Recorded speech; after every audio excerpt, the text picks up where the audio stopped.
नमस्कार प्यारे साथियों, स्वागत है आप सभी मित्रों का स्टडी वेब्स के ऑफिशियल प्लेटफॉर्म पर। मैं सुधांशु पटेल आप सभी प्यारे मित्रों का आज के उत्तर प्रदेश स्पेशल के इस सेशन में स्वागत करता हूं। आशा करते हैं आप सभी लोग स्वस्थ होंगे और अपनी तैयारी बढ़िया तरीके से कंटिन्यू कर रहे होंगे। बातचीत करें अगर हम आपसे, तो हम लोगों ने लास्ट सेशन में जो है वो मॉडर्न हिस्ट्री के 100 क्वेश्चन डिस्कस किए थे महामैराथन क्लास में। आप सब लोगों ने उसको बढ़िया तरीके से देखा, बस आप लोग लाइक नहीं करते हैं और उसको कमेंट करके नहीं बताते हैं, बस यही कमी है। अगर आप लोगों को पीडीएफ चाहिए हो तो आप लोग पीडीएफ जो है वो अपने टेलीग्राम चैनल जी के GS बाई सुधांशु सर को ज्वाइन करके प्राप्त कर सकते हैं। और हम लोग उत्तर प्रदेश स्पेशल का शुरू करते हैं आज का सेशन। देखो, ये क्लास हम 2 सेगमेंट में करेंगे। तो 2 सेगमेंट में करने का उद्देश्य क्या है कि 50-50 क्वेश्चन करेंगे तो आपको भी आसानी से उपलब्ध हो जाएगी और आप भी आसानी से इसको देख लेंगे। तो चलिए शुरू करते हैं पहले प्रश्न की तरफ। पहला प्रश्न है, which district of Uttar Pradesh is Dudhwa national park located. कह रहे उत्तर प्रदेश के किस जिले में दुधुआ राष्ट्रीय उद्यान स्थित है? लखीमपुर खीरी, सोनभद्र, पीलीभीत, हमीरपुर। 4 ऑप्शन दिया है।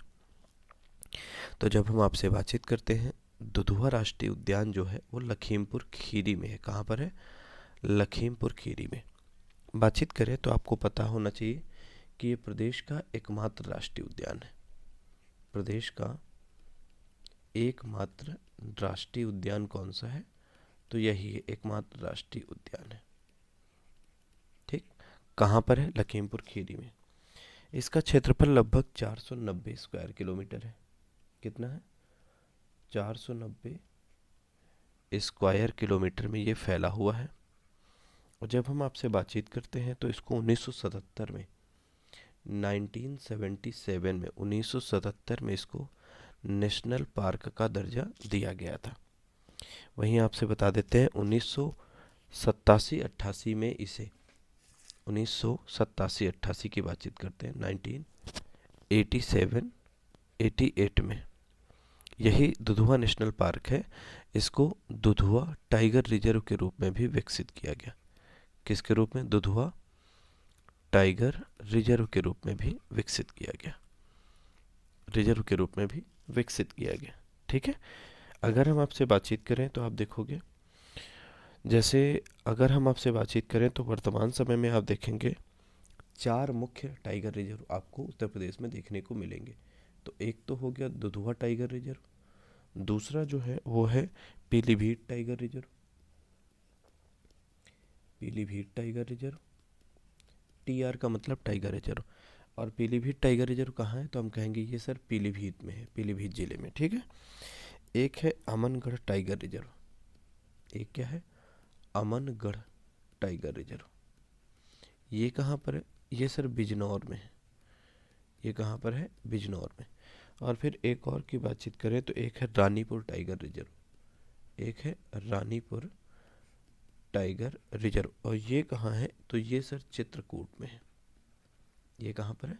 चित्रकूट में। तो प्रदेश में 4 टाइगर रिजर्व हैं।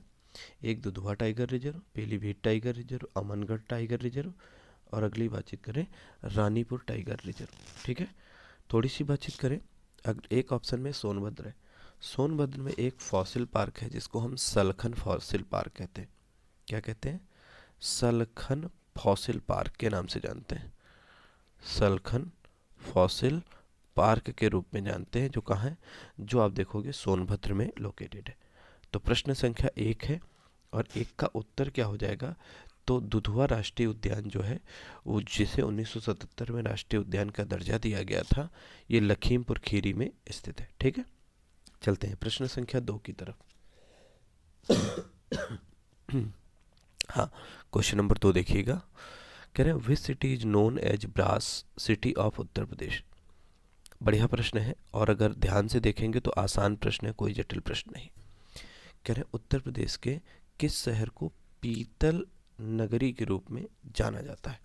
मेरठ को, मुरादाबाद को, आगरा को, अलीगढ़ को। देखिए, बातचीत करें तो जो मुरादाबाद है इसको हम पीतल नगरी के रूप में जानते हैं। मुरादाबाद में पीतल का बहुत बढ़िया काम होता है और यहाँ पर जो बर्तन बनते हैं, जो अन्य प्रकार की चीज़ें बनाई जाती हैं, उसका देश के भीतर और देश के बाहर मतलब निर्यात भी किया जाता है। वहीं मेरठ की बातचीत करें तो मेरठ खेलों के सामान के लिए फेमस है। किसके लिए प्रसिद्ध है? खेल का सामान के लिए प्रसिद्ध है। तो खेल का सामान यहाँ पर बनता है, यहाँ से एक्सपोर्ट किया जाता है। आगरा की बातचीत करें तो आगरा को आप जानते हैं ताज नगरी के रूप में जानते हैं। ताज नगरी क्यों? सर सबसे पहली बात तो ताजमहल यहाँ पर है, ठीक। दूसरा, एक बहुत बढ़िया व्यंजन है जिसको आप आगरा का पेठा कहते हैं। जैसे मथुरा का पेड़ा होता है, वैसे आगरा का पेठा होता है। आप यहीं पर देखेंगे आगरा में ही आगरा का किला देखने को मिलेगा, आगरा का किला देखने को मिलेगा। इसके साथ साथ आप देखोगे यहाँ से लगभग अगर आप देखोगे आगरा में ही फतेहपुर सीकरी भी है। फतेहपुर सीकरी भी लोकेटेड है, एक सिटी है। और फतेहपुर सीकरी में ही बुलंद दरवाज़ा है जो गुजरात विजय के उपलक्ष्य में अकबर के द्वारा बनवाया गया था। वहीं अगर हम आपसे बातचीत करें तो ये जो आगरा है ये यमुना नदी के किनारे है। किस नदी के किनारे? यमुना नदी के किनारे स्थित है।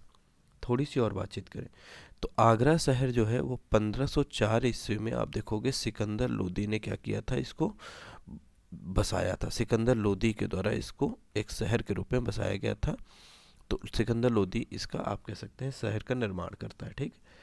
वहीं आप देखोगे ये जूतों की राजधानी के रूप में भी फेमस है। आगरा किसके रूप में फेमस है?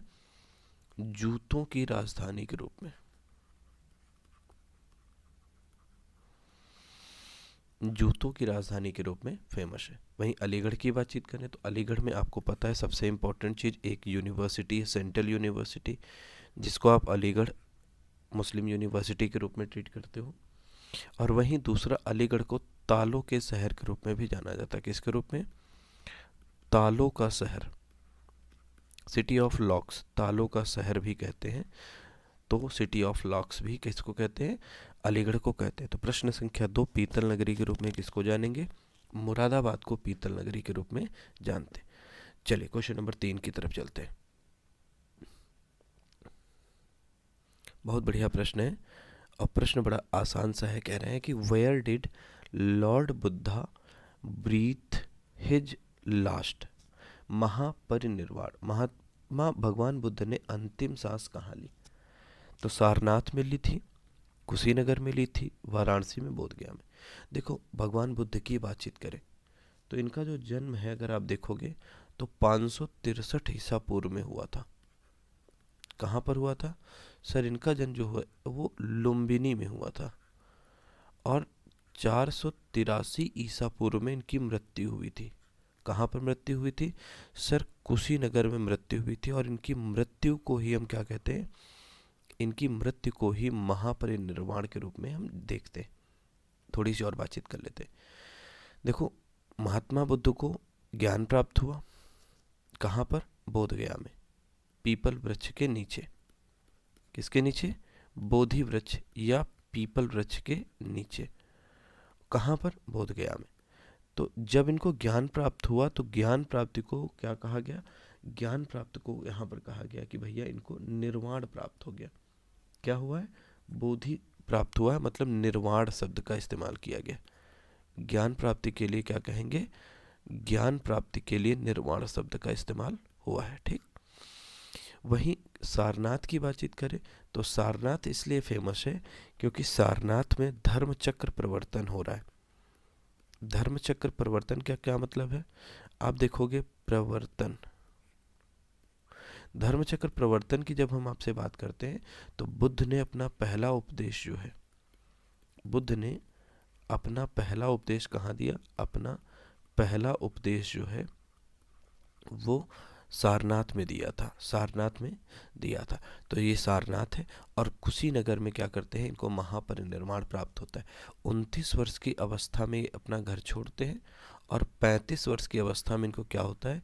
ज्ञान प्राप्त होता है। ज्ञान प्राप्त 35 वर्ष की अवस्था में। और सबसे इम्पॉर्टेंट चीज़, इच्छा को सबसे ज़्यादा फोकस करते हैं कि इच्छाएं ही सभी दुखों का कारण है।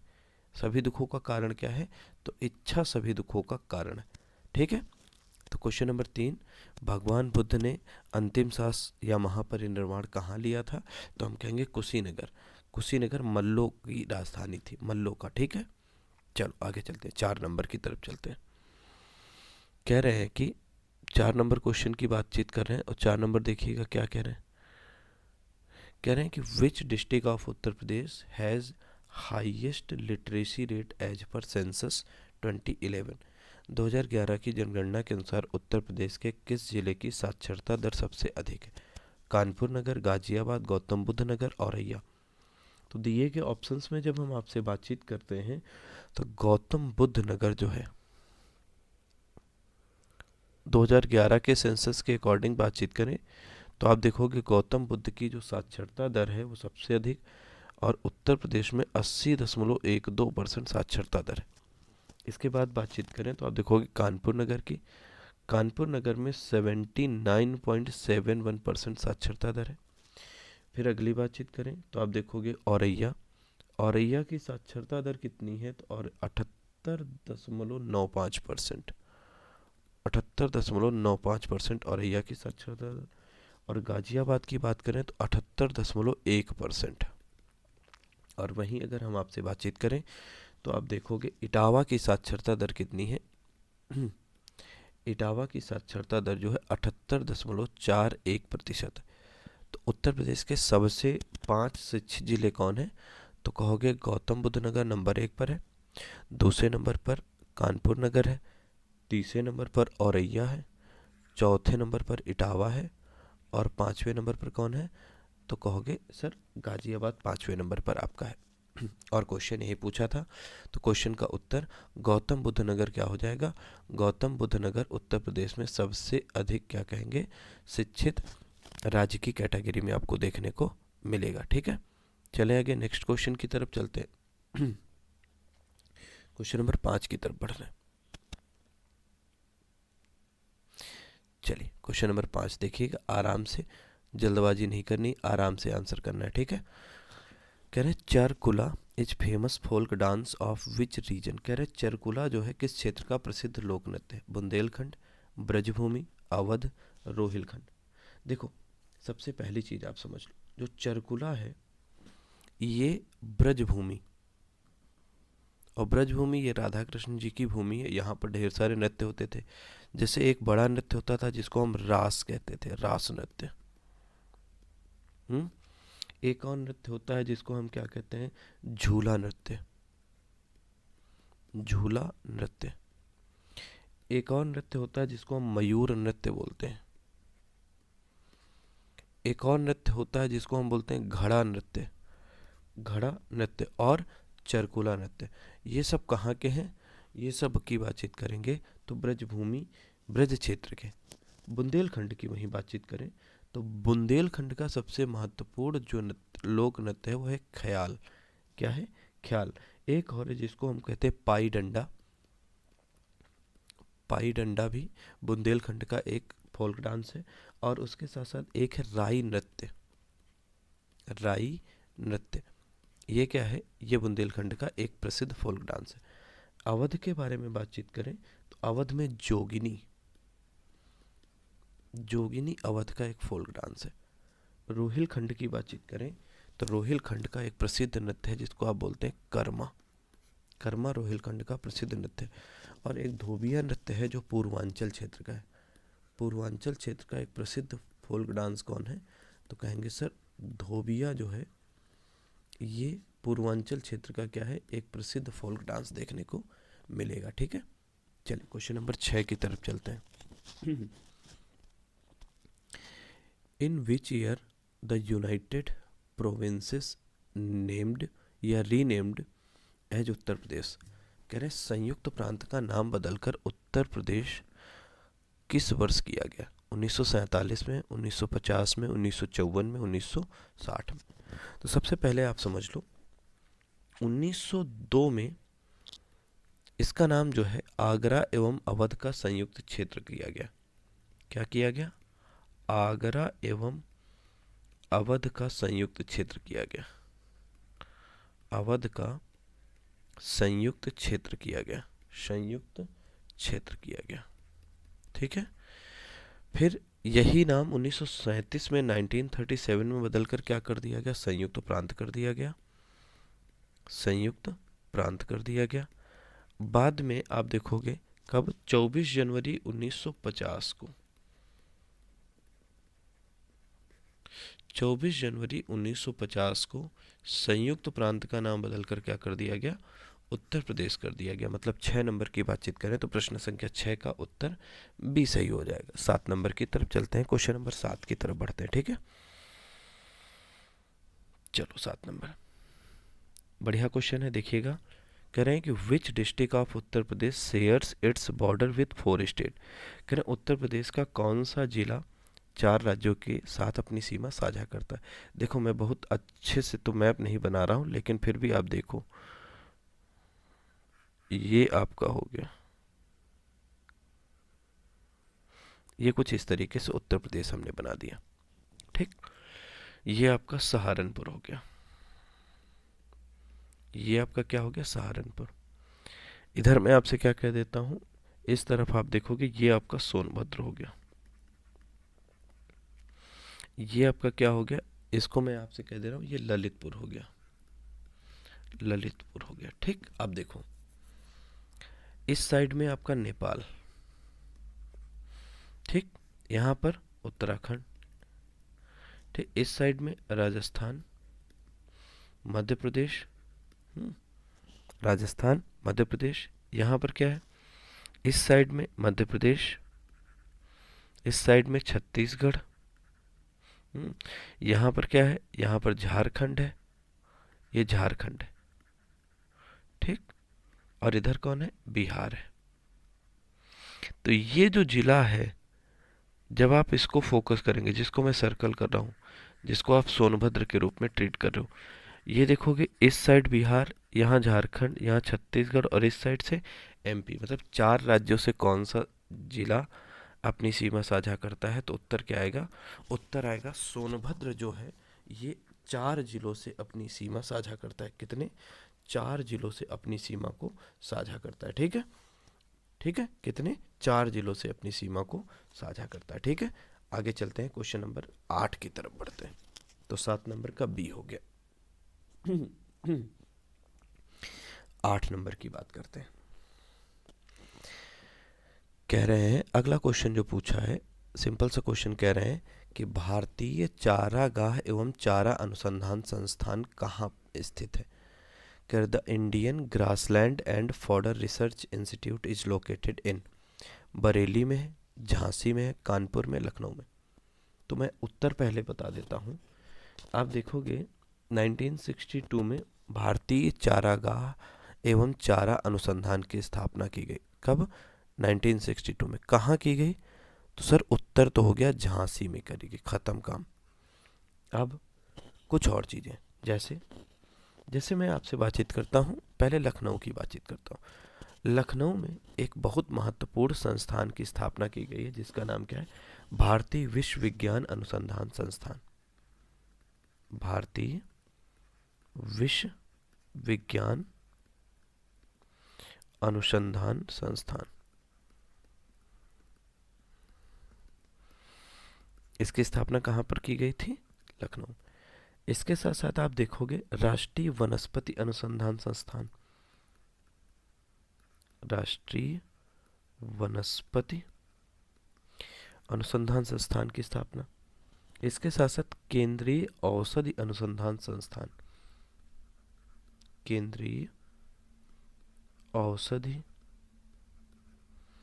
अनुसंधान संस्थान की स्थापना लखनऊ में की गई थी। ये 3 की 3 इंस्टीट्यूट आपको याद करनी पड़ेंगी।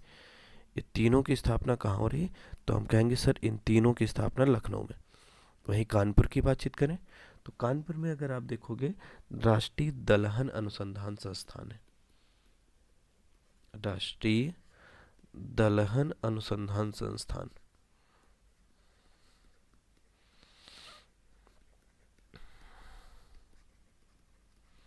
ठीक। और बरेली के बारे में बातचीत करें तो बरेली में क्या है, भारतीय पशु चिकित्सा अनुसंधान संस्थान है, भारतीय पशु चिकित्सा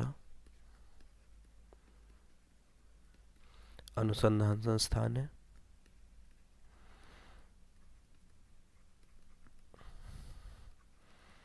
और क्या है, इसके साथ साथ एक देखोगे, एक और संस्थान है जिसको हम किस रूप में देखते हैं, केंद्रीय पक्षी अनुसंधान संस्थान है। कौन है? केंद्रीय पक्षी अनुसंधान संस्थान। केंद्रीय पक्षी अनुसंधान संस्थान, ये दोनों कहाँ पर है? बरेली में लोकेटेड है। ये दोनों बरेली में। आपसे जो प्रश्न पूछा गया था वो था भारतीय चारागाह एवं चारा अनुसंधान संस्थान कहाँ है? तो भारतीय चारागाह एवं चारा अनुसंधान संस्थान, जिसकी स्थापना 1962 में की गई थी, यह झांसी में लोकेटेड है। कहाँ पर है? झांसी में। ठीक है, चलिए क्वेश्चन नंबर 9 की तरफ चलते हैं। कह रहे हैं अगला अगला क्वेश्चन बड़ा बढ़िया कह रहे हैं, उत्तर प्रदेश में चिकन करी का काम पूछ रहे हैं। जो क्वेश्चन है वो बड़ा बढ़िया पूछ रहे हैं। कह रहे हैं उत्तर प्रदेश में चिकन करी काम के लिए कौन शहर प्रसिद्ध है? Which city is famous for chikankari work in Uttar Pradesh? कह रहे हैं लखनऊ, वाराणसी, प्रयागराज, बरेली। देखिए, बरेली के बारे में जब हम आपसे बातचीत करते हैं तो बरेली में जरी, जरदोजी एवं बांस के उत्पाद बहुत बनते हैं। जरी, जरदोजी एवं बांस के उत्पाद के फेमस है। बांस के उत्पाद के लिए फेमस है। ठीक है। प्रयागराज, प्रयागराज जो है मूंज के उत्पाद के लिए फेमस है। किसके लिए? मूंज उत्पाद के लिए फेमस है। वाराणसी की बातचीत करें तो आप सबको पता है, वाराणसी साड़ियाँ, बनारसी साड़ियाँ और बनारसी साड़ियाँ। इसके साथ साथ आप देखोगे यहाँ पर काशी विश्वनाथ मंदिर है। काशी विश्वनाथ मंदिर है भगवान भोलेनाथ का। और इसके साथ साथ आप देखोगे मदन मोहन मालवीय जी के द्वारा स्थापित किया गया बनारस हिंदू यूनिवर्सिटी, BHU भी कहाँ है? वाराणसी में। ये चिकन कारी का जो काम है ये उत्तर प्रदेश के लखनऊ में होता है। और लखनऊ को आप नवाबों की राजधानी भी कहते हो। क्या कहते हो? नवाबों की राजधानी के रूप में भी ट्रीट करते हो, राजधानी भी कहते हो। तो क्वेश्चन नंबर 9 का उत्तर हो जाएगा ए। ठीक है, चलते हैं 10 नंबर की तरफ बढ़ते हैं। कह रहे हैं कि who was the first women chief minister of Uttar Pradesh? Uttar Pradesh की पहली महिला मुख्यमंत्री कौन थी? पहली महिला मुख्यमंत्री, 4 ऑप्शन। कह रहे हैं सरोजिनी नायडू, सुचेता कृपलानी, मायावती, विजयलक्ष्मी पंडित। देखो, जब मुख्यमंत्री की बात करेंगे तो मुख्यमंत्री हैं पहले सुचेता कृपलानी। ठीक है, सुचेता कृपलानी 1963 से 1967 के बीच में क्या बननी? उत्तर प्रदेश की CM के रूप में काम कर रहे हैं। वहीं सरोजनी नायडू के बारे में बातचीत करें तो ये उत्तर प्रदेश की पहली महिला राज्यपाल है। पहली महिला राज्यपाल है, उत्तर प्रदेश की पहली महिला राज्यपाल है। राज्यपाल है 1947 से लेकर 1949 तक के उत्तर प्रदेश की राज्यपाल। ये भी उत्तर प्रदेश की CM रहती हैं। उत्तर प्रदेश की क्या रहती है? CM।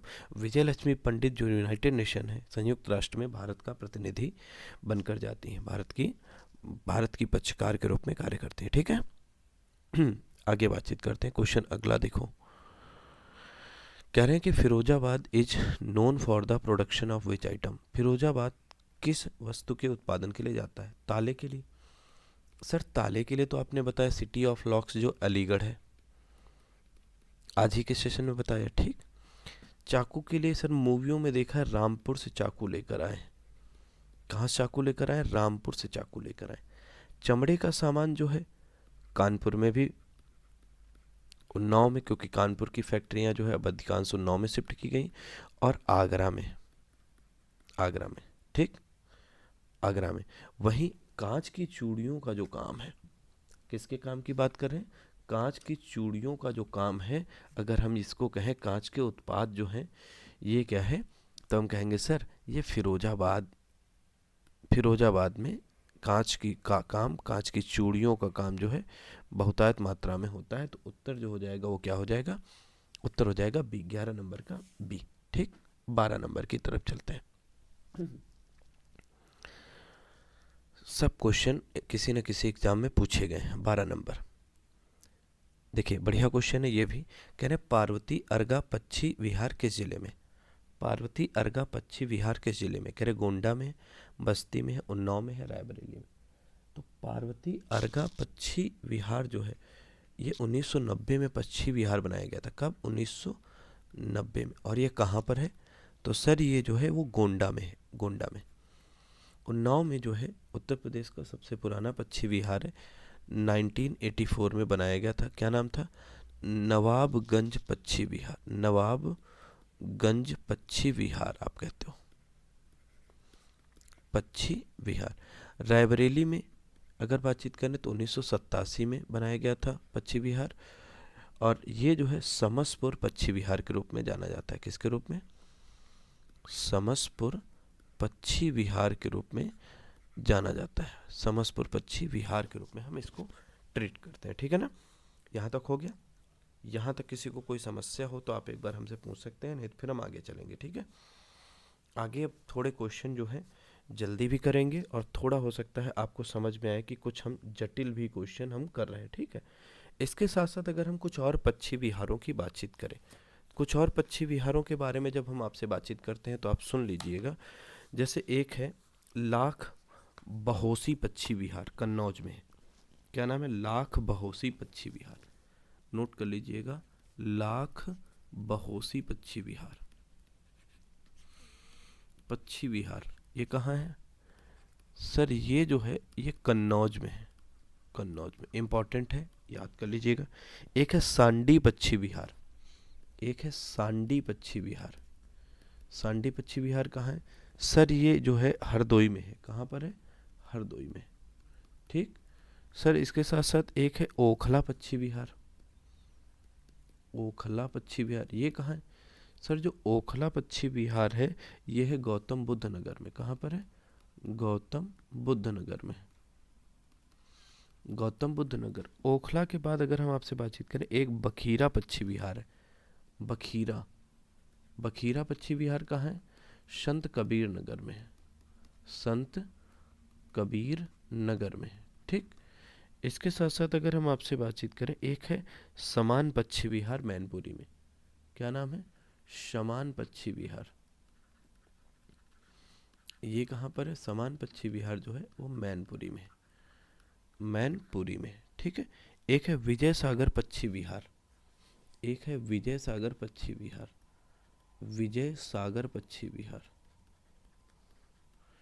और विजय सागर पक्षी विहार की बातचीत करें तो ये कहाँ पर है? महोबा में सर, ये महोबा में। एक है पटना पक्षी विहार। ये पटना पक्षी विहार कहाँ है सर? पटना पक्षी विहार जो है ये अगर हम कहें तो ये एटा में है। कहाँ पर? एटा में। सर एक सूर सरोवर पक्षी विहार है। ये सूर सरोवर पक्षी विहार कहाँ है? सूर सरोवर पक्षी विहार जो है ये आगरा में है। कहाँ पर है? आगरा में है, आगरा में सूर सरोवर पक्षी विहार। जयप्रकाश नारायण पक्षी विहार बलिया में है। जयप्रकाश नारायण पक्षी विहार कहाँ पर है? जयप्रकाश नारायण पक्षी विहार जो है ये बलिया में, ये कहाँ पर है? बलिया में। ठीक है। डॉक्टर भीमराव अंबेडकर पक्षी विहार प्रतापगढ़ में। एक और है डॉक्टर भीमराव अंबेडकर पक्षी विहार अंबेडकर पक्षी विहार, ये कहाँ पर है? ये सर जो है ये प्रतापगढ़ में। कहाँ पर है? प्रतापगढ़ में। एक और है शेखा झील पक्षी विहार। ये सर शेखा झील पक्षी विहार कहाँ पर है? शेखा झील पक्षी विहार कहाँ पर? एक मिनट, इसको पक्षी कर दो। पक्षी विहार कहाँ है? अलीगढ़ में, अलीगढ़ में। और एक है चांद खमरिया कृष्ण मृग आरक्षित वन क्षेत्र जो है वो मेजा जो है वो प्रयागराज में। तो ये कुछ पक्षी विहार हैं जिनके बारे में हमने एक स्लाइड में डिटेल में कहा है। कभी कभी क्वेश्चन 1 नंबर का बढ़िया क्वेश्चन यहाँ से पूछ लेता है। ठीक है, आगे चलते हैं क्वेश्चन नंबर 13 की तरफ। किस राजा ने अपने साम्राज्य की राजधानी कन्नौज स्थानांतरित करी? किस राजा ने अपनी राजधानी जो है वो कहाँ? कन्नौज स्थानांतरित करी। ठीक, बताना है आपको। Which king shifted the capital of his empire to Kannauj? कह रहे चंद्रगुप्त मौर्य, हर्षवर्धन, अशोक, कनिष्क। देखिए, बातचीत अगर हम करें तो हर्षवर्धन साहब ने अपनी जो राजधानी है वो कन्नौज स्थानांतरित करी। इनकी पहले राजधानी थी थानेश्वर, और इन्होंने थानेश्वर से राजधानी कहाँ की, कन्नौज की। कन्नौज क्यों फेमस है सर? इसको इत्र नगरी भी कहते हैं, इत्र नगरी भी कहते हैं ना। हर्षवर्धन ने लगभग 606 से लेकर 647 ईस्वी के मध्य में राज किया, और इसके टाइम पर एक चीनी यात्री था ह्वेन सॉन्ग। क्या नाम था? ह्वेन सॉन्ग। ये भारत आता है, लगभग 15 साल रहता है, 630 में आता है और 645 तक ये भारत रहता है। कब तक? 645 तक।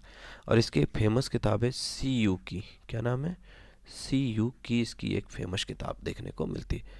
तो किस राजा ने अपने साम्राज्य की राजधानी कन्नौज स्थानांतरित करी? हर्षवर्धन ने अपनी राजधानी जो है वो कन्नौज स्थानांतरित की थी।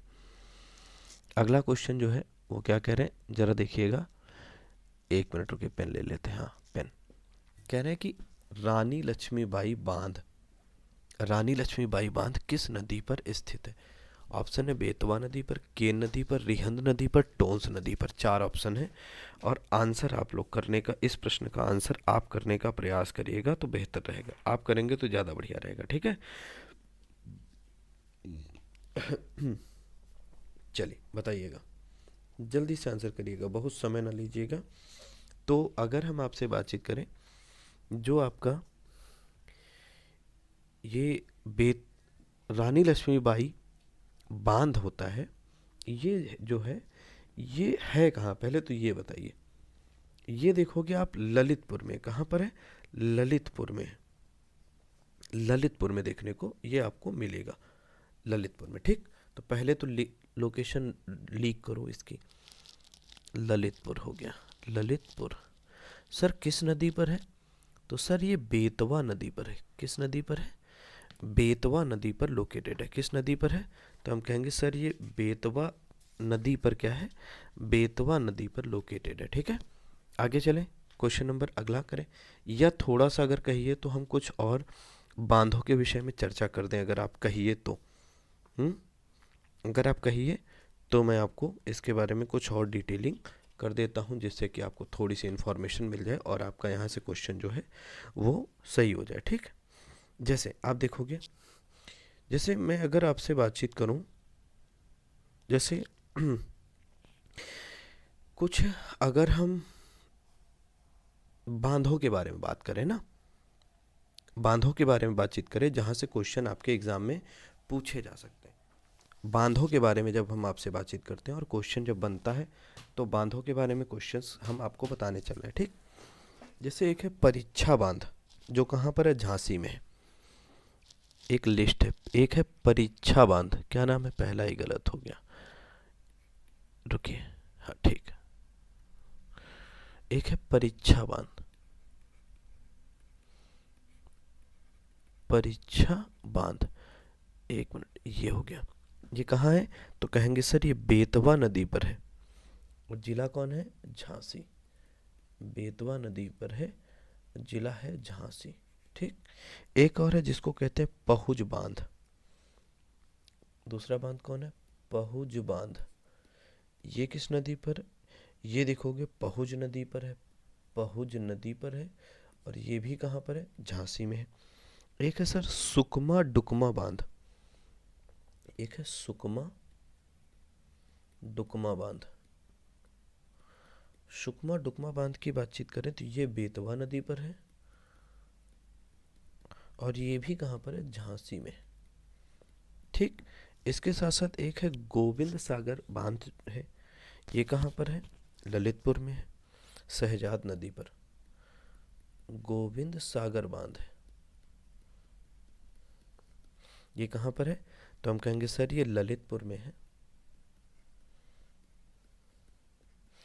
ललितपुर में कहाँ पर है? तो हम कहेंगे सहजाद नदी पर, सहजाद नदी पर, ठीक। एक है माता टीला बांध, एक है माता टीला बांध, माता टीला बांध। ये जो माता टीला बांध है ये किस नदी पर है? बेतवा नदी पर है। किस नदी पर है? बेतवा नदी पर है और ये भी ललितपुर में। कहाँ पर है? ललितपुर में। ठीक, इसके साथ साथ बातचीत करें, एक रिहंद बांध है। रिहंद नदी पर कौन सा बांध है? रिहंद बांध है। रिहंद बांध है और ये किस जिले में है? तो रिहंद बांध अगर आप देखोगे तो ये सोनभद्र में। कहाँ पर है? सोनभद्र में। ठीक, इसके बाद एक बातचीत करें, एक शारदा सागर बांध है जो पीलीभीत में है।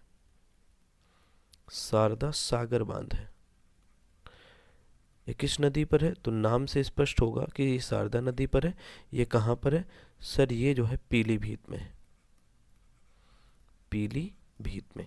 एक और बांध है जिसका नाम है जामिनी बांध, जो ललितपुर में है। जामिनी बांध कहाँ पर है? जामिनी बांध जो है ललितपुर में। ललितपुर। ठीक, एक और बांध है अहरौरा बांध जो मिर्जापुर में। क्या नाम है? अहरौरा बांध। अहरौरा बांध, ये कहाँ है? ये मिर्जापुर में। मिर्जापुर में। ये कुछ प्रमुख बांध है। ये क्या है? ये कुछ बांध है जिनके बारे में हमको कम से कम पता होना चाहिए कि ये किस जिले में है, और यहाँ से क्वेश्चन पूछ लेता है। तो आपको रानी लक्ष्मीबाई बांध कहाँ है? तो बेतवा नदी पर है जो ललितपुर में लोकेटेड है। ठीक है, अगले क्वेश्चन की तरफ चलते हैं। 15 नंबर क्वेश्चन करते हैं। हाँ, 15 नंबर क्वेश्चन देखिएगा क्या है। कह रहे हैं कि उत्तर प्रदेश का कौन सा जिला आंवला का अग्रणी उत्पादक है? प्रतापगढ़, सुल्तानपुर, अयोध्या, जौनपुर। तो देखिए, अगर हम आपसे बातचीत करें तो दिए गए ऑप्शंस में आप चर्चा करेंगे तो उत्तर प्रदेश का सबसे ज़्यादा आंवला का उत्पादन करने वाला जो राज्य है वो है, आप कहोगे सर प्रतापगढ़। ये राजा भैया वाला राज्य है, जिला है। तो इस क्षेत्र में राजा भैया का राज्य है, बाहुबली टाइप के नेता है। ठीक है, 16 नंबर कह रहे हैं कि the school of paper technology, the school of paper technology is located in which city.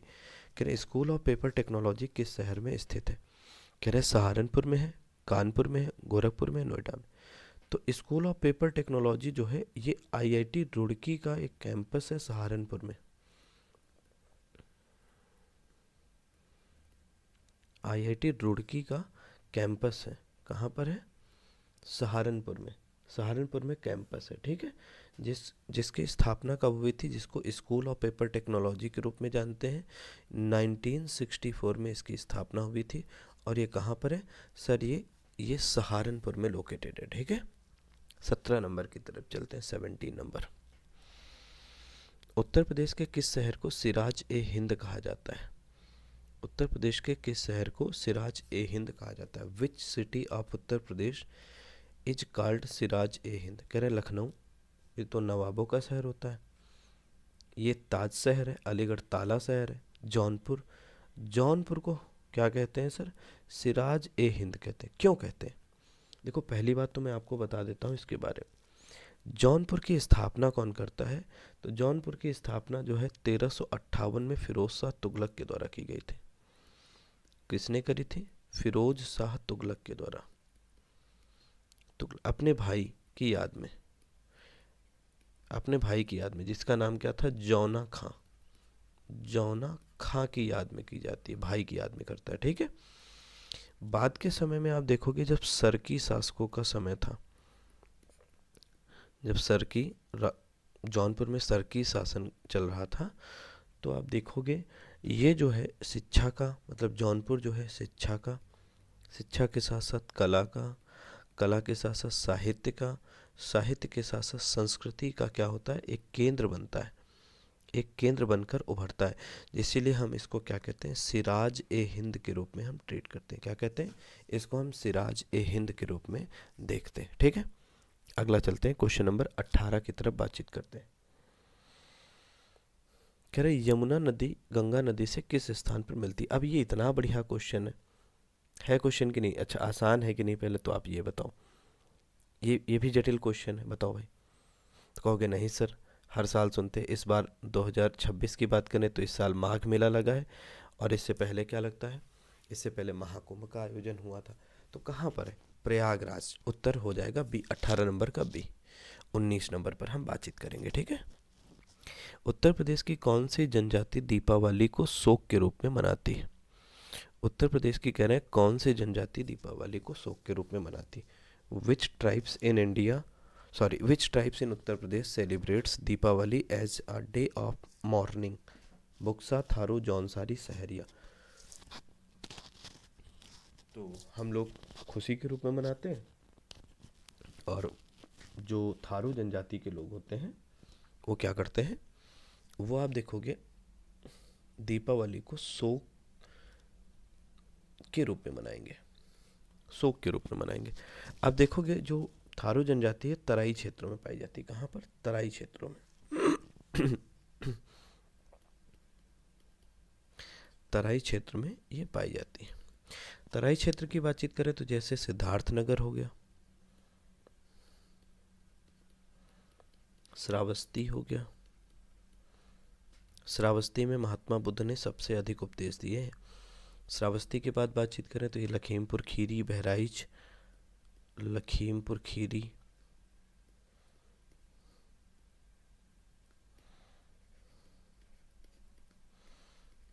Bahraich,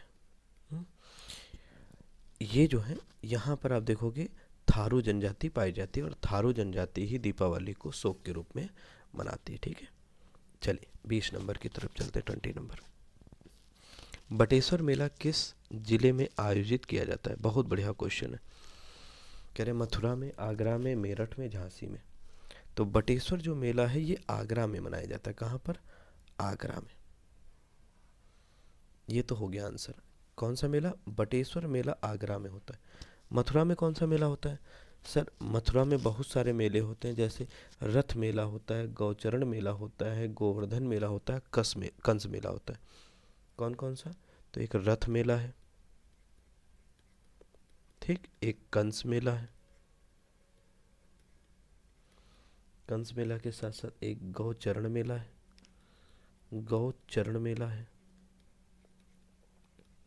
इसके साथ साथ एक है गोवर्धन मेला, गोवर्धन मेला। ये क्या है? ये मथुरा में है। मेरठ की बातचीत करें तो मेरठ में एक विश्व प्रसिद्ध मेला लगता है जिसको नौचंदी मेला कहते हैं। किस नाम से जानते हैं? नौचंदी मेला। ठीक है। वहीं अगर हम आपसे बातचीत करें, आप देखो बाराबंकी का एक प्रसिद्ध मेला जिसको देवा शरीफ बोलते हैं। बाराबंकी का मेला है जिसको हम क्या कहते हैं? देवा शरीफ मेला। देवा शरीफ मेला बाराबंकी का है। ठीक है। एक और है सहारनपुर का शाकुंभरी मेला है। सहारनपुर में एक मेला लगता है जिसको हम क्या कहते हैं? शाकुंभरी मेला, शाकुंभरी मेला।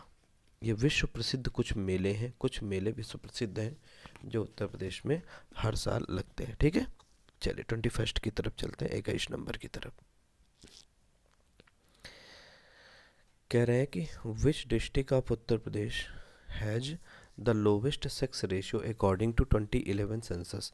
2011 की जनगणना के अनुसार उत्तर प्रदेश के किस जिले का लिंगानुपात सबसे कम? लिंगानुपात का मतलब होता है 1000 पुरुषों पर महिलाओं की संख्या। 1000 पुरुषों पर महिलाओं की संख्या। तो कह रहे गौतम बुद्ध नगर का कम है, बागपत का कम है, कानपुर नगर का कम है, हमीरपुर का कम है। कहाँ का कम है? देखो उत्तर प्रदेश का जो लिंगानुपात है 2011 के सेंसस के अकॉर्डिंग 912 है। कितना? 912 हो गया। लेकिन कह रहा है कि सबसे कम किस जिले का है? तो आप कहोगे सर गौतम बुद्ध नगर का सबसे कम है। कितना? 851 महिलाएं हैं 1000 पुरुषों पर। बागपत का कितना है सर? बागपत और हमीरपुर का, इन दोनों का लगभग सेम मिलेगा, 861 महिलाएं हैं 1000 पुरुषों पर यहाँ पर।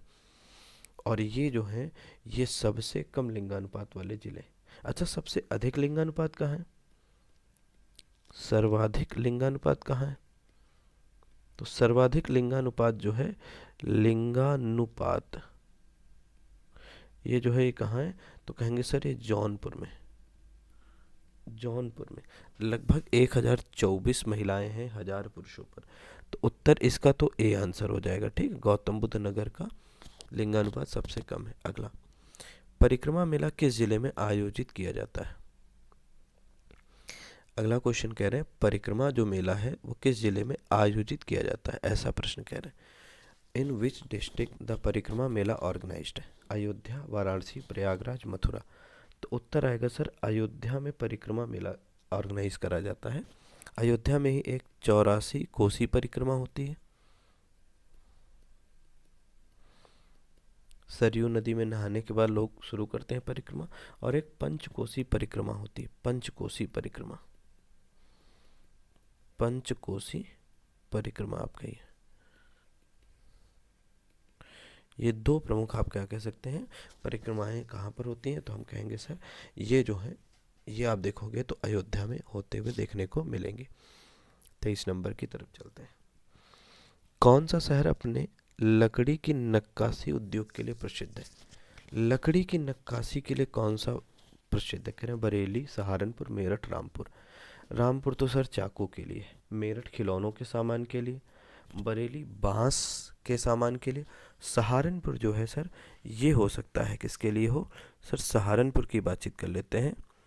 तो सहारनपुर आपको देखने को मिलेगा किसके लिए है? सहारनपुर लकड़ी की नक्काशी के लिए उद्योग के लिए फेमस है। यहाँ पर जो शीशम की लकड़ी पर बहुत जटिल नक्काशी की जाती है, शीशम की लकड़ी पर जटिल नक्काशी की जाती है, जटिल नक्काशी की जाती है। फर्नीचर पर बहुत अच्छी नक्काशी की जाती है, फर्नीचर पर बहुत अच्छी नक्काशी की जाती है, ठीक है। और हस्तशिल्प भी यहाँ पर, हस्तशिल्प जो है वो भी यहाँ पर बहुत अच्छा किया जाता है, हस्तशिल्प भी यहाँ पर बहुत बढ़िया देखने को मिलेगा। तो उत्तर जो 23 का हो जाएगा वो बी हो जाएगा। कौन सा शहर? तो कहेंगे सहारनपुर अपनी लकड़ी की नक्काशी के लिए प्रसिद्ध है। अगला है गोविंद बल्लभ पंत जलाशय। अगला जो है वो कह रहे हैं गोविंद बल्लभ पंत जलाशय किस जिले में स्थित है? ललितपुर, सोनभद्र, मिर्जापुर, चंदौली। गोविंद बल्लभ पंत जलाशय की जब हम आपसे बात कर रहे हैं तो आप कहोगे सर ये जो है ये सोनभद्र जिले में। कहाँ पर है? देखिए पेन गायब हो गया। सोनभद्र जिले में। कहाँ पर है? सोनभद्र जिले में। एक मिनट, हाँ अब आएगा। सोनभद्र जिले में ये आपका देखने को मिलता है। कहाँ पर? सोनभद्र, मतलब बी ऑप्शन इसका सही हो जाएगा। ठीक है, ठीक है, आगे चलें या इसमें कुछ और बातचीत कर लें? आप अगर कहिए तो कुछ और बात कर लें, नहीं तो आगे बढ़ते हैं। ठीक है, कुछ और बात करनी हो तो करें, नहीं तो फिर आगे बढ़ते हैं। ठीक है, चलिए आगे चलते हैं। क्वेश्चन नंबर 25 की तरफ बढ़ रहे हैं, 25 नंबर की तरफ।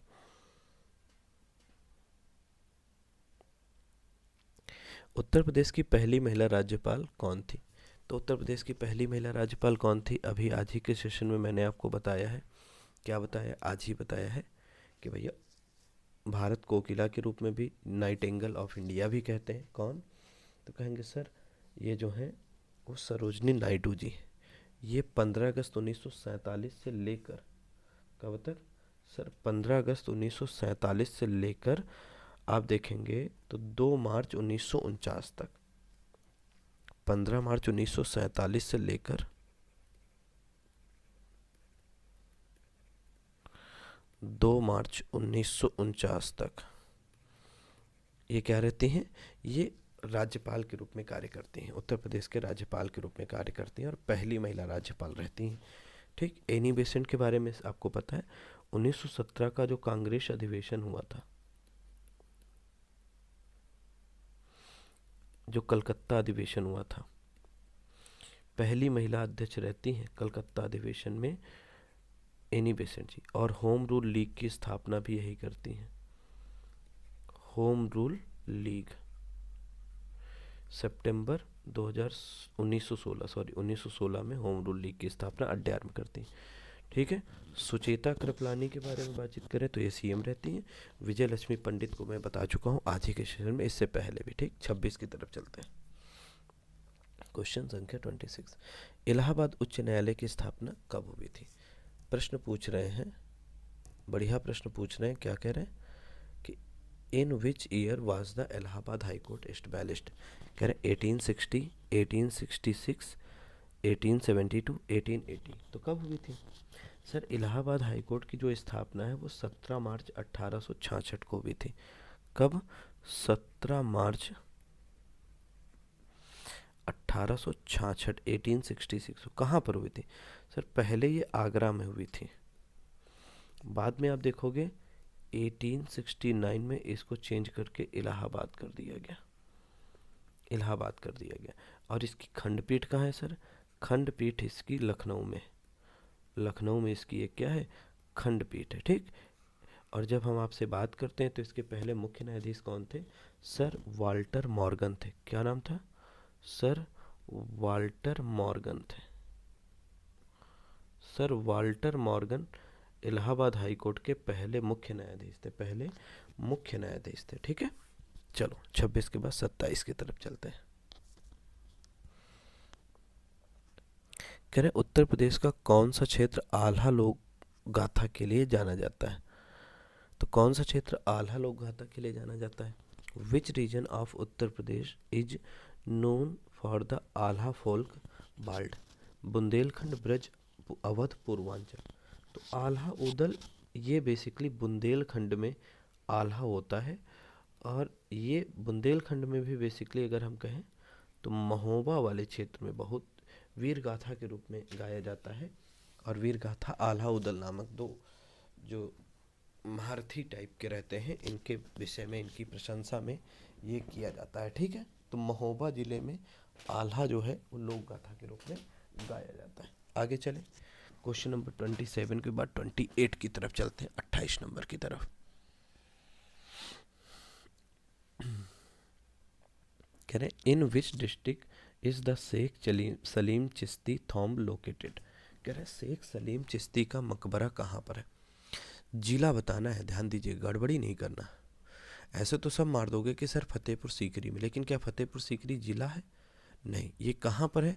आगरा ज़िले में है सर। कहाँ पर? आगरा ज़िले में है।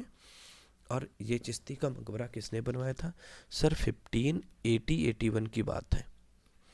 अकबर ने क्या किया था? अकबर ने इसको बनवाया था। किसने बनवाया था? अकबर ने इसको बनवाया था, ठीक है ना। अकबर ने बनवाया था, ठीक। मुगल बादशाह अकबर ने इसको बनवाया था। तो क्या हो जाएगा? आगरा हो जाएगा। 28 का ए। 29 नंबर की तरफ चलते हैं, 29 नंबर। उत्तर प्रदेश का कौन सा जिला यूरेनियम का एकमात्र उत्पादक है? विच डिस्ट्रिक्ट ऑफ उत्तर प्रदेश? देखो क्या कह रहे हैं क्वेश्चन, बढ़िया क्वेश्चन कह रहे हैं। विच district of Uttar Pradesh is only producer of uranium? Is only producer of uranium, ऐसी बात आपसे कर रहे हैं। कौन सा? कह रहे हैं ललितपुर है, फिर कह रहे हैं झांसी है, फिर कह रहे हैं सोनभद्र है, और फिर क्या कह रहे हैं आपसे? फिर कह रहे हैं मिर्ज़ापुर है। कौन सा है? तो उत्तर प्रदेश का एकमात्र जिला जहाँ पर क्या होता है? यूरेनियम का प्रोडक्शन होता है, उसको हम ललितपुर के रूप में ट्रीट करते हैं, ललितपुर कहते हैं। तो ऑप्शन ए हो जाएगा, ठीक है। आगे चलते हैं क्वेश्चन नंबर 30 की तरफ, 30 नंबर की तरफ। अगला कह रहे हैं खुर्जा किस प्रकार के हस्तशिल्प के लिए प्रसिद्ध है? खुर्जा जो है वो किस प्रकार के हस्तशिल्प के लिए प्रसिद्ध है? तो कह रहे हैं सिरेमिटिक मिट्टी के बर्तन के लिए, कांच के सामान के लिए, लकड़ी का काम के लिए, कालीन के लिए। तो देखो जब हम आपसे बातचीत करते हैं सिरेमेटिक मिट्टी के बर्तन के लिए, आप देखोगे खुर्जा प्रसिद्ध है। और जब हम खुर्जा के बारे में बातचीत करते हैं तो बुलंदशहर के आसपास की बात है। कहाँ पर? बुलंदशहर के बारे में है, बुलंदशहर के पास, ठीक है। और यहाँ पर पाटरी उद्योग और सिरेमेटिक जो होता है, पाटरी उद्योग और सिरेमेटिक का काम बढ़िया होता है, ठीक। लकड़ी का काम सहारनपुर में, कालीन का काम कहाँ पर होता है? तो कालीन का काम भदोही में होता है, भदोही, मिर्ज़ापुर मत कर देना। और कांच का सामान मैं आज ही के सेशन में बता चुका हूँ, ठीक है। 31 नंबर 31 की तरफ चलते हैं। उत्तर प्रदेश का आधिकारिक राजकीय पशु क्या है? बढ़िया प्रश्न है, सरल प्रश्न है। तो कहेंगे सर उत्तर प्रदेश का आधिकारिक राजकीय पशु क्या है? तो हम कहेंगे सर बारहसिंगा, स्वैम्प डियर, बारहसिंगा है। अच्छा सर राजकीय पशु है, राजकीय पक्षी क्या है? राजकीय पक्षी क्या है, कोई बता सकता है? तो सर राजकीय पक्षी जो है वो है सारस क्रेन। क्या नाम है? सारस क्रेन। अच्छा सर राजकीय पुष्प क्या है? राजकीय पुष्प के बारे में बातचीत करें तो सर राजकीय पुष्प जो है वो है पलास, पलास है। अच्छा सर राजकीय वृक्ष क्या है? इतना है तो राजकीय वृक्ष भी बता दीजिए। वृक्ष की बातचीत करें, राजकीय वृक्ष जो है वो है अशोक। क्या है? अशोक है, ठीक है। तो 31 नंबर का ए। 32 की तरफ चलते हैं। चौरी चौरा की घटना किस जिले में हुई थी?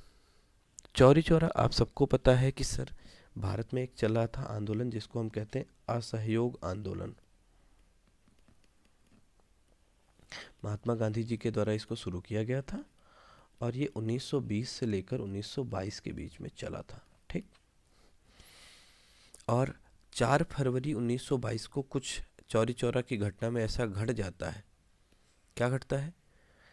भीड़ हिंसक हो गई थी और हिंसक भीड़ ने चौरी चौरा थाने में आग लगा दी, जिसमें लगभग 30 के आसपास लोग और 3 नागरिक एक्सपायर कर जाते हैं। तो हिंसा के आने की वजह से महात्मा गांधी फिर क्या करते हैं, 12 फरवरी 1922 को असहयोग आंदोलन वापस ले लेते हैं।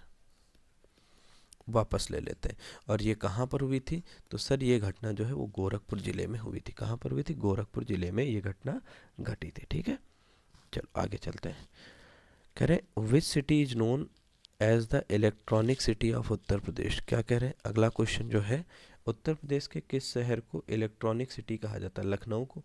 इसको तो नवाबों का शहर कहते हैं, नवाबों का शहर है ना। कानपुर, इसको सर उत्तर प्रदेश की मैनचेस्टर कहते हैं, आर्थिक राजधानी भी कहते हैं। आर्थिक राजधानी भी कह दो और उसके साथ साथ हम क्या कहेंगे? मैनचेस्टर। नोएडा, नोएडा में मोबाइल और आईटी सेंटर बढ़िया से विकसित हो रहे हैं, मोबाइल बनाने के कारखाने, और ये आईटी हब के रूप में डेवलप हो रहा है। और आगरा जो है वो चर्म उद्योग के लिए फेमस है, चर्म उद्योग के लिए फेमस है। जूते का कार्य बढ़िया होता है यहाँ पर, जूते का कार्य बहुत अच्छा होता है। तो उत्तर हो जाएगा नोएडा जो है उसको इलेक्ट्रॉनिक सिटी के रूप में हम ट्रीट करते हैं। आगे 33 के बाद 34 नंबर पर चलते हैं। कह रहे केंद्रीय औषधि अनुसंधान संस्थान किस स्थान पर है? क्या कह रहे हैं जरा देखिएगा, केंद्रीय औषधि अनुसंधान संस्थान कहाँ है? कह रहे हैं वाराणसी में है, लखनऊ में है, कानपुर में है, गाजियाबाद में। कहाँ पर है आपको उत्तर करना है। तो जब हम आपसे कहेंगे तो आप देखोगे केंद्रीय औषधि अनुसंधान संस्थान लखनऊ में है। कहाँ पर है? लखनऊ में है। बता भी चुके हैं, पहले भी बताए हैं, अगर नहीं याद हो तो पीछे देखो। विश्व अनुसंधान संस्थान भी यहीं पर है। और अगर हम आपसे बातचीत करें केंद्रीय औषधि अनुसंधान जो है संस्थान है, इसकी स्थापना कब हुई? तो 17 फरवरी 1951 को, 1951 को इसकी स्थापना हुई थी। 35 नंबर की तरफ चलते हैं। 35 नंबर, उत्तर प्रदेश की सबसे लंबी नहर कौन सी? उत्तर प्रदेश की सबसे लंबी नहर कौन सी? ये प्रश्न आपसे पूछ रहे हैं। Which is the longest canal in Uttar Pradesh? कह रहे हैं शारदा नहर, upper Ganga canal, lower Ganga canal, Agra canal. तो जब हम आपसे बातचीत करेंगे तो उत्तर प्रदेश की जो सबसे लंबी नहर है वो शारदा नहर है। कौन सी नहर है? शारदा नहर। इसका जो निर्माण है वो 1920 से 28 के आसपास में कराया गया था। ये जो है शारदा नदी से निकलती है, शारदा नदी से निकाली गई है। लगभग ये 938 किलोमीटर बहती है और ये पीलीभीत जिले में जो है वो आप देखोगे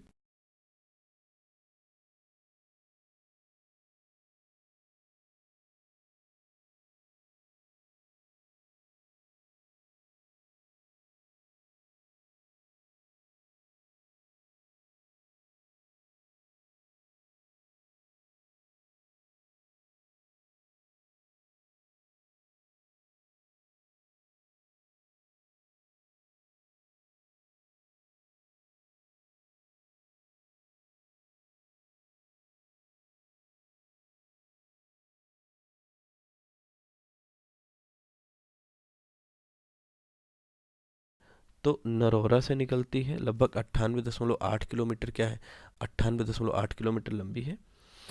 और आगरा की बातचीत करें तो आगरा नहर जो है ओखला बैराज से निकाली जाती है। कहाँ से? ओखला बैराज से, ओखला बैराज से निकलती है, दिल्ली से, दिल्ली से, यमुना नदी से आप कह सकते हो। किससे? यमुना नदी से निकलती है। लगभग 230 किलोमीटर क्या है? लंबी है, 230 किलोमीटर। तो उत्तर प्रदेश की सबसे लंबी नहर अगर हम कहें तो यही शारदा नहर लगती है। कौन सी? शारदा नहर उत्तर प्रदेश की सबसे लंबी नहरों में से एक है। ठीक है, 36 नंबर की तरफ चलते हैं। मगहर तीर्थ स्थल किस जिले से संबंधित है? मगहर तीर्थ स्थल किस जिले से संबंधित है, ऐसा प्रश्न आपसे पूछ रहे हैं। ठीक है, क्या पूछ रहे हैं जरा देखिएगा। मगहर तीर्थ स्थल कह रहे हैं गोरखपुर, संत कबीर नगर, बस्ती, सिद्धार्थनगर। कबीर दास जी से जुड़ा हुआ है और कबीर दास जी यहीं पर एक्सपायर करते हैं, संत कबीर नगर के रूप में आप इसको ट्रीट करोगे। मगहर तीर्थ स्थल कहाँ है, तो हम कहेंगे संत कबीर नगर में। ठीक है। 37 नंबर, आगरा शहर का संस्थापक कौन था। आपसे बढ़िया प्रश्न पूछ रहा, आगरा शहर का संस्थापक कौन था, ये प्रश्न आपसे पूछ रहा है। Who was the founder of city of Agra. 1504 ईस्वी में सिकंदर लोदी के द्वारा, किसके द्वारा, 1504 में सिकंदर लोदी के द्वारा क्या किया जाता है, आगरा शहर की स्थापना करी जाती है। 38 नंबर, कह रहे हैं कि भारतीय पशु चिकित्सा अनुसंधान संस्थान कहाँ पर है। तो भारतीय बताया, भारतीय पशु चिकित्सा अनुसंधान संस्थान कहाँ है, ये आज ही के सेशन में मैंने आपको बताया है। अगर आपको याद हो तो कह रहे हैं बरेली, मथुरा, मेरठ, कानपुर। तो उत्तर आएगा सर क्या, बरेली में स्थित है। कहाँ पर है सर, ये बरेली में है। ठीक है, कहाँ पर है, बरेली में। ठीक है, आगे चले नेक्स्ट क्वेश्चन की तरफ चलते हैं। अगला क्वेश्चन करते हैं, 39 नंबर की तरफ बढ़ रहे हैं। कह रहे हैं कि which district of Uttar Pradesh shares it's boundary with Nepal. Nepal से कौन कौन अपनी बाउंड्री को शेयर करता है, ऐसा प्रश्न पूछ रहे हैं। तो नेपाल से उत्तर प्रदेश के 7 जिले अपनी बाउंड्री शेयर करते हैं। ये 7 जिले कौन कौन से, तो पहले नंबर पर तो पीलीभीत कर दो, पहले नंबर पर क्या कर दो, पीलीभीत कर दो, पीलीभीत हो गया। दूसरे नंबर पर आप क्या करोगे, दूसरे नंबर पर कर दो लखीमपुर खीरी, लखीमपुर खीरी। ठीक, तीसरे नंबर पर क्या कर दो, तीसरे नंबर पर कर दो बहराइच। चौथे नंबर पर क्या कर दो सर, चौथे नंबर पर श्रावस्ती कर दो। पांचवें नंबर पर सर क्या कर दो, पांचवें नंबर पर आप कर दो बलरामपुर, बलरामपुर। छठे नंबर पर क्या करो, छठे नंबर पर आप सिद्धार्थ नगर कर दो, सिद्धार्थ नगर कर दो। और सातवां जो है वो ऑलरेडी महाराजगंज है। तो महाराजगंज जो है ये अपनी सीमा जो है वो नेपाल के साथ साझा करता है, 7 जिलों के साथ नेपाल की सीमा साझा होती है। ठीक है, 40 नंबर पर चलते हैं। कह रहे हैं भारत कला भवन संग्रहालय कहाँ है। तो भारत कला भवन संग्रहालय के बारे में आपसे प्रश्न पूछ रहा है। कह रहे हैं लखनऊ में है, वाराणसी में, प्रयागराज में, आगरा में। देखो भारत कला भवन संग्रहालय जो है इसकी स्थापना 1920 में की गई थी। कहाँ पर, BHU कैंपस में, बनारस हिंदू यूनिवर्सिटी। और ये बनारस हिंदू यूनिवर्सिटी कहाँ पर है, तो सर ये वाराणसी में है, यहीं पर इसकी स्थापना की गई थी। मतलब बी, भारत कला भवन संग्रहालय जिसकी स्थापना 1920 में की गई थी, ये वाराणसी में स्थित है। कह रहे हैं अगला क्वेश्चन कह रहे हैं कि sir which district of Uttar Pradesh has the highest population as per census 2011। ठीक है, कह रहे हैं 2011 की जनगणना के अनुसार उत्तर प्रदेश के किस जिले की जनसंख्या सर्वाधिक है। कानपुर नगर की, प्रयागराज की, लखनऊ की, गाजियाबाद की। तो सर सबसे अधिक जो जनसंख्या है वो प्रयागराज की है। प्रयागराज के बाद मतलब अगर हम कहें दूसरे नंबर की जनसंख्या किसकी है, तो सर मुरादाबाद की है, मुरादाबाद की। मुरादाबाद के बाद किसकी है, तो हम कहें तीसरे नंबर पर आप कह सकते हो सर गाजियाबाद की है, गाजियाबाद के। और प्रयागराज की जनसंख्या कितनी है सर, 59,54,391, 59,54,391 जनसंख्या किसकी है, प्रयागराज की जनसंख्या। सबसे अधिक जनसंख्या वाला राज्य है। अगले की तरफ चलते हैं, क्वेश्चन नंबर 42। कह रहे हैं बाबतपुर हवाई अड्डा किस शहर में स्थित है, इन विच सिटी। कह रहे हैं in which city is the Babatpur airport located. कह रहे हैं लखनऊ में। लखनऊ वाले को तो अमौसी के नाम से जानते हैं, किसके नाम से, अमौसी के नाम से जानते हैं। फिर वाराणसी, फिर गोरखपुर, फिर आगरा। कहेंगे सर ये जो वाराणसी है इसी को हम बाबतपुर या लाल बहादुर शास्त्री अंतर्राष्ट्रीय हवाई अड्डा भी कहते हैं। ठीक, क्वेश्चन नंबर 43 की तरफ चलते हैं। Which city of Uttar Pradesh is famous for its knife industry. कह रहे हैं उत्तर प्रदेश का कौन सा शहर अपने चाकू उद्योग के लिए प्रसिद्ध है। तो सर चाकू उद्योग के लिए तो रामपुर आप बता भी चुके हैं, तो उत्तर हो जाएगा 43 का ए। 44 की तरफ चलते हैं, 44 नंबर। ठीक, कह रहे Sangeet Natak Akademi of Uttar Pradesh was established in which year. कह रहे हैं कि उत्तर प्रदेश की संगीत नाटक अकादमी की स्थापना किस वर्ष में। कह रहे हैं 1960, 1963, फिर कह रहे हैं 1969, फिर कह रहे हैं 1968। 72। तो किस वर्ष हुई थी? तो हम कहेंगे संगीत नाटक अकादमी की स्थापना जो है वो लखनऊ में हुई थी। कब हुई थी सर? 1963 में। कब हुई थी? 1963 में। कहाँ पर हुई थी? लखनऊ में हुई थी। ठीक है, चलिए क्वेश्चन नंबर 45 की तरफ चल रहा हूँ, 45 नंबर की बात कर रहा हूँ। विच district of Uttar Pradesh has the lowest literacy rate? किस जिले का साक्षरता दर सबसे कम है? श्रावस्ती, बहराइच, बलरामपुर, बदायूं। सभी जिलों का कम है, लेकिन इनमें से भी सबसे कम जो साक्षरता दर है वो श्रावस्ती की है। मात्र 46.74% साक्षरता है यहाँ की। ठीक है, अगले क्वेश्चन की तरफ चलते हैं। सभी जिलों का कम है, लेकिन सबसे कम श्रावस्ती का है, 46 नंबर। भीतरगांव मंदिर किस जिले में स्थित है? भीतरगांव मंदिर जो है ये आप देखोगे ईंटों से निर्मित सबसे प्राचीन मंदिर है। ईंटों से निर्मित सबसे प्राचीन मंदिर है, सबसे प्राचीन मंदिर है। ठीक, और ये कहाँ है कह रहे हैं? वाराणसी में, कानपुर में, झांसी, मथुरा में। ये गुप्तों के काल में बना था, गुप्त काल में ये बना था। कहाँ पर बना था सर? तो आप देखोगे ये सर कानपुर नगर में ये लोकेटेड है। कहाँ पर? कानपुर में। भारत का सबसे पुराना ईंटों से बना मंदिर है। 47 नंबर की तरफ चलते हैं। कह रहे हैं Kajri is popular folk dance of which region? कह रहे हैं कजरी जो है वो किस क्षेत्र का लोकप्रिय गीत है? मिर्ज़ापुर, वाराणसी वाले क्षेत्र में ये बढ़िया तरीके से, मतलब पूर्वांचल के क्षेत्र में इसको गाया जाता है। ठीक है, 48 की तरफ चलते हैं, 48 नंबर। कह रहे हैं सुरहा ताल पक्षी विहार, ये बता चुके हैं, आज ही के सेशन में बताया जब पक्षी विहार बता रहे थे ढेर सारे। तो कहाँ पर? कह रहे हैं बलिया में। यही जो सुरहा ताल है इसी का नाम क्या कर दिया गया है? इसी को जयप्रकाश नारायण पक्षी विहार कर दिया गया। जयप्रकाश नारायण पक्षी अभ्यारण्य कर दिया गया, पक्षी अभ्यारण्य कर दिया गया। तो बलिया में लोकेटेड है। ठीक है, चलते हैं 49 नंबर की तरफ, 49 नंबर की तरफ बढ़ते हैं। कह रहे हैं किस शहर को उत्तर भारत का मैनचेस्टर कहा जाता है? तो किस शहर को कहते हैं उत्तर भारत का मैनचेस्टर? आप सबको पता है सर, ये कानपुर को कहते हैं, कानपुर को। ठीक है, और आज के सेशन का अंतिम क्वेश्चन जिसको आप 50वें नंबर के रूप में ट्रीट करेंगे, 50 नंबर। कह रहे हैं कि in which year one district one product scheme launched? एक जिला एक उत्पाद योजना, एक डिस्ट्रिक्ट एक उत्पाद योजना कह रहे हैं किस वर्ष शुरू की गई थी? किस वर्ष शुरू की गई थी? ठीक है, आपको ये बताना किस वर्ष शुरू की गई थी, आपको ये बताना। ठीक है, तो हम कहेंगे 2018 में शुरू की गई थी। देखो आज का जो सेशन है वो यहीं तक है। इसके आगे इसका दूसरा सेगमेंट हम रिकॉर्ड करेंगे 51 से लेकर 100 नंबर तक क्वेश्चन।